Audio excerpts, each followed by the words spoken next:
Hello student, today we will solve the second questions of motion for class 9, and that question is Joseph jogs from one end A to other end B of a straight 300 meter road in 2 minute 50 second.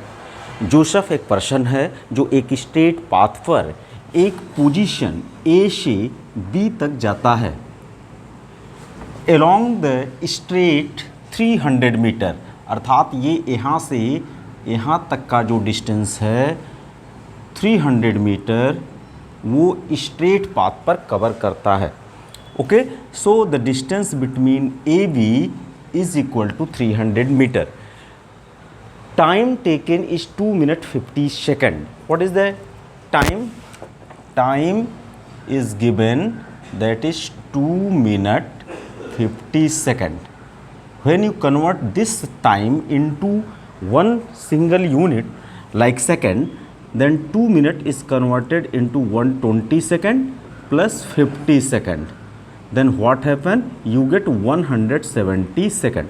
तो बच्चों, Joseph एक person है जो ए से B तक straight path पर 300 metre का distance cover करता है 170 सेकंड में, and then turns around and jogs 100 meter back to the point C. जब वो यहाँ से चलते चलते चलते बी पर पहुँच जाता है तो बी के बाद वो रिवर्स आता है एक पॉइंट सी पर जो पहले वाले बी से 100 मीटर के डिस्टेंस पर है.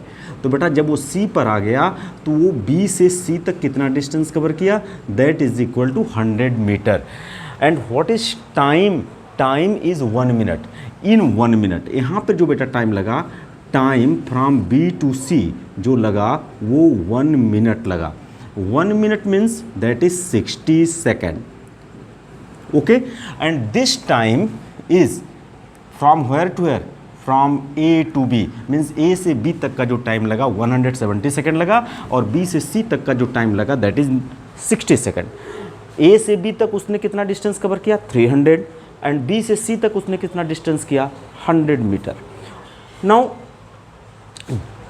What are the Joseph average speed and velocities in jogging from A to B? तो बेटा ए से बी तक जोसेफ को जाने में कितना एवरेज स्पीड होगा और उसकी कितनी वेलोसिटीज होगी. सिमिलरली अगर वो ए से सी तक जाता है तो एवरेज स्पीड और एवरेज वेलोसिटी फाइंड आउट करनी है.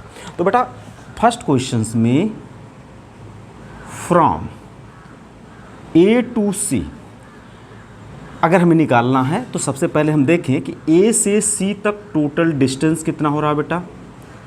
ए टू बी, पहला केस है A to B. From A to B total distance कितना हो रहा है? That is 300 metre. And total time कितना लग रहा है? टोटल टाइम लग रहा है 170 second. So what is the average speed? Average speed means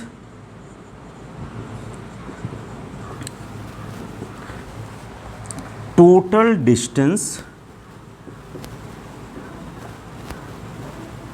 by total time.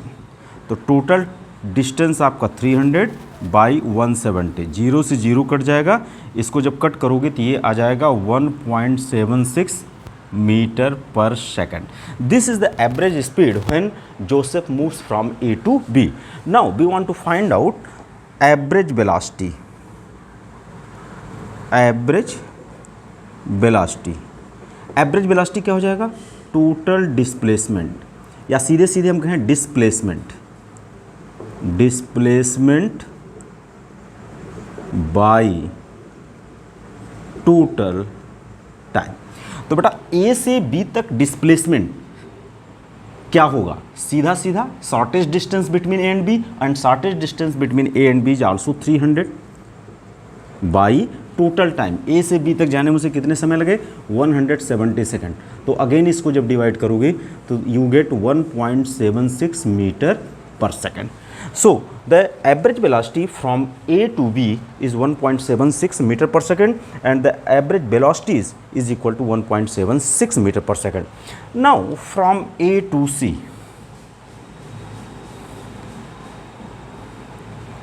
बेटा ए टू सी में अगर हमें एवरेज स्पीड निकालना है तो हमें टोटल डिस्टेंस कवर करना, टोटल डिस्टेंस पता होना चाहिए। टोटल डिस्टेंस का मतलब लेंथ ऑफ एक्चुअल पाथ। तो सबसे पहले हम लिखेंगे टोटल डिस्टेंस कितना हुआ।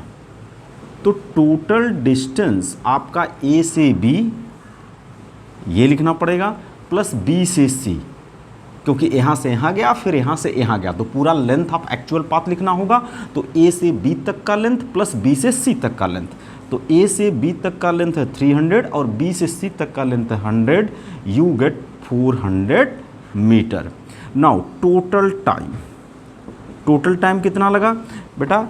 ए से बी तक जाने में कुल लगा 170 सेकेंड और बी से सी तक आने में लगा 60 सेकेंड। तो ये हो जा रहा है 0, 6 2 जा 12, 1 3, 1 1 2, इतना सेकेंड इसका क्या हो गया? Total time. तो बेटा एवरेज स्पीड अगेन उसी फार्मूले से निकलेगा, average speed that is total distance. तो टोटल डिस्टेंस आपका कितना आया? 400 by 230, that is the total time. तो total distance by total time what happen, जब इसको डिवाइड करोगे तो बेटा ये आ जाएगा 1.73 meter per second.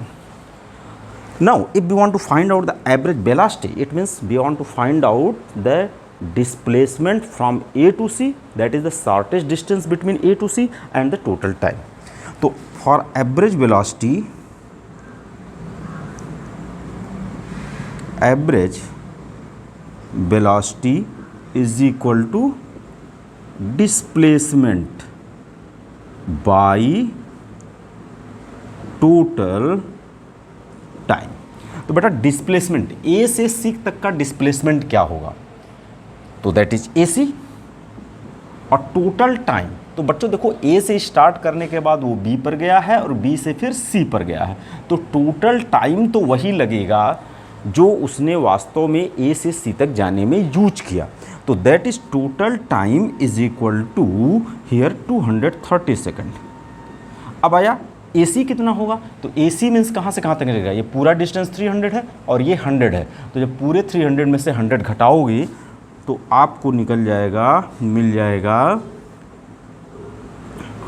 Displacement that is 200 by 230, you get 1 divide this 20/23 is less than this, तो ये आएगा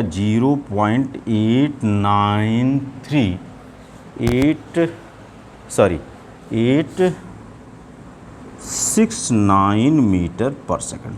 So this is the average velocity. So this is the complete solution of the question number 2 from NCERT books. Thanks.